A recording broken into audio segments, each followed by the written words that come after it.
مساء الفل يا ست الكل. طيب نرص غسالة الأطباق ازاي؟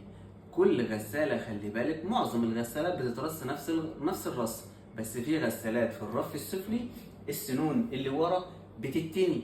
انا اللي عندي مش بتتني، اتعامل معاها ازاي؟ تعالي بقى اقول لك.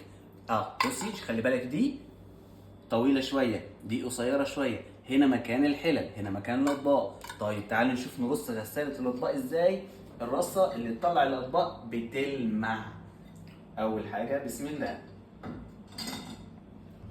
على فكرة أنا مش هشغل دورة غسيل، احنا الأطباق دي نظيفة بالفعل، أنا بوريكم طريقة الغسيل عشان ما تقعدوش بس تكتبوا في التعليقات الأطباق نظيفة، أنت منضفها وغسيلها أنا مش بشطف أطباق قبل ما أحطها في الغسالة إطلاقا، ده غلط على فكرة، وده بيطول مدة البرنامج. لما تشطفيها السنسور بتاع الغسالة بيدي إن الأطباق ما فيهاش دهون، فبالتالي المدة بتزيد عليكي. اكبر من مساحه انا عندي هنا بياخد عدد اطباق اكتر من هنا، وفي النص طبعا بحط الحله. اسف، هنا بحط بتاعت المعالق مش الحله.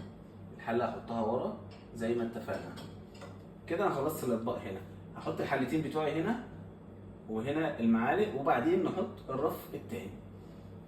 وتيجي هنا بقى دور الحله، وده بيكون موضوع صعب جدا لان حله زي دي مكتوب عليها في القايمه بقد كده، يعني اللهم بارك يعني، فلازم احطها بحرص، لان المفروض اصلا دول ما يتغسلوش في الغساله علشان خاطر يفضلوا كويسين. ولكن يعني اللي يبوظ يبوظ، انا كده كده ماضي على القايمه، مفيش مشكله عادي يعني.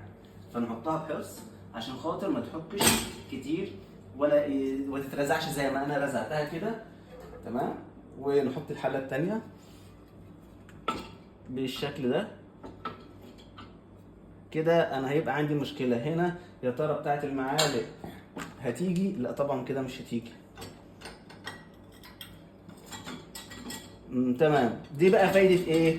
فايده اللي انا عملته في الرف العلوي لما رفعته لفوق كده، مش هيسبب لي مشكله.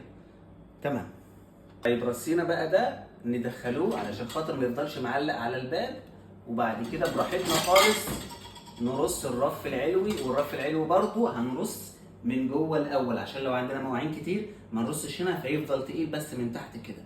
حلو كده، يلا نرص. وزي ما قلنا هنختار من الاول. انا طبعا بقدر الامكان بعمل اكبر مساحه بستخدمها. هنا هحط المجات بتاعتي هنا،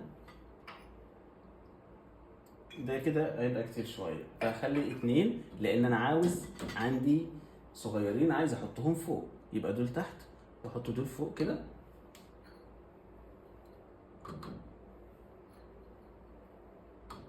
ده بقى انا مش هحط عليه حاجه، ليه؟ لان انا عندي كاسات، الكاسات بسندها على الحتت دي كده، بميلها بحط كده وبظبطها على الظبطه بتاعتها في المجرى بتاع دول كده، عشان الكاسات ما تتحركش من مكانها وتقعدش تخبط في بعضها. انا اشوف سايب مساحات بين كل كاسه والتانيه. طيب علشان خاطر حاجه نسيت اقول لكم عليها، ده احيانا في كاسات طويله ممكن تخبط هنا في السقف وانت مدخله، تعملي ايه؟ تثبتي ده، هي ليها هنا الحته دي بتثبتيها جامد، بتثبت هنا يعني ما تطلعش ولا تنزل منك، فبالتالي بتخلي الكاسات واقفه شويه وانت بتدخليها كده ما تخبطش منك يا ست الكل. تمام كده. هنا بقى في واحد هنا من السنون بيتني ويتفرد، انا مش عايزه، اخليه هنا. هنا هحط بولات، هنا هحط اطباق،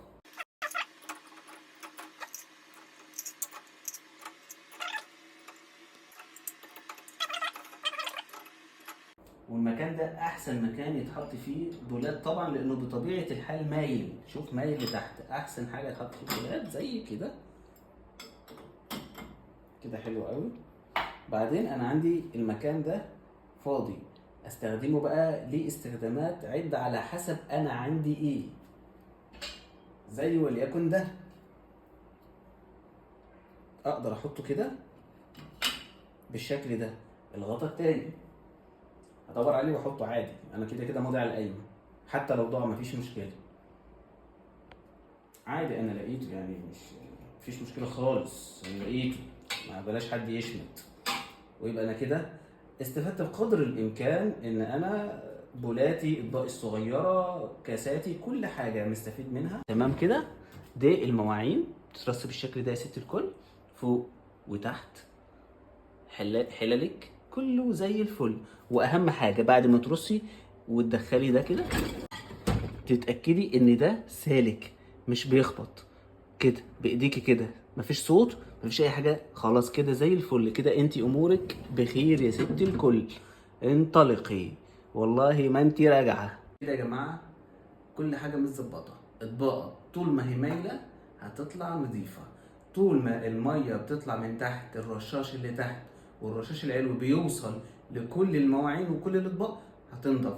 هتتبقى كله فوق بعضه بالبركه وربنا ما انت راجعه، لا الحاجه مش هتنضف. خاصه الناس اللي ما عندهاش رشاش تالت في السقف، ده لازم يبقى سايب فراغات كبيره بين الاطباق عشان الميه توصل. وكمان اللي عنده رشاش في السقف، الرصه الطبيعيه، كل حاجه بينها فراغات. لو عجبكم الفيديو لايك وشير، قناتي على اليوتيوب عصائر ميخ، هنعمل فيديوهات كتير جدا.